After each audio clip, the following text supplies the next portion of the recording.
కళ్ళెందుకు ప్రజలు నాకు ఇచ్చిన అవకాశాన్ని ఎన్నికల సమయంలో కూడా నాకు ఒకటే చెప్పారు, పైరవాని దీప పూర్తి చేయండి, నేను గెలిపిస్తామన్నారు. అన్న మాట ప్రకారంగా నన్ను గెలిపించారు. నా మాట నిలబెట్టుకోవాలనే తాపత్రయంతోనే ఈ రోజు ఇది కంప్లీట్ చేయాలి సకాలంలో. ఈ ప్రాజెక్ట్ కంప్లీట్ చేసి రైతులు కూడా నీళ్లు ఇచ్చి ఏర్పాటు చేస్తామని తెలియజేస్తున్నాం. బీటీపీ ప్రాజెక్టు కాలువ పనులు కళ్యాణదుర్గం నియోజకవర్గంలో శరవేగంగా జరుగుతున్నాయి.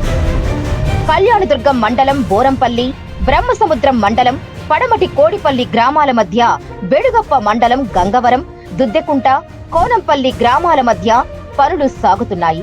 ఎమ్మెల్యే అమిలినేని సురేంద్రబాబు గారి చొరవతో పనులు శరవేగంగా జరుగుతున్నాయి. అధునాతన ఎస్కలేటర్లు, టిప్పర్లతో శరవేగంగా రైతుల సహకారంతో కాలువలు తవ్వుతున్నారు.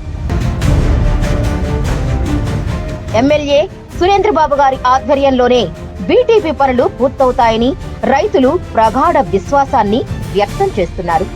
బైరవాని తిప్ప ఎత్తిపోతల ప్రాజెక్ట్ ని ఈ సంవత్సరమే ఫోకస్ చేస్తాం. బైరవ తిప్ప ప్రాజెక్ట్ శంకుస్థాపన చేసింది తెలుగుదేశం పార్టీ, పూర్తి చేసేది కూడా ఒక తెలుగుదేశం పార్టీనే.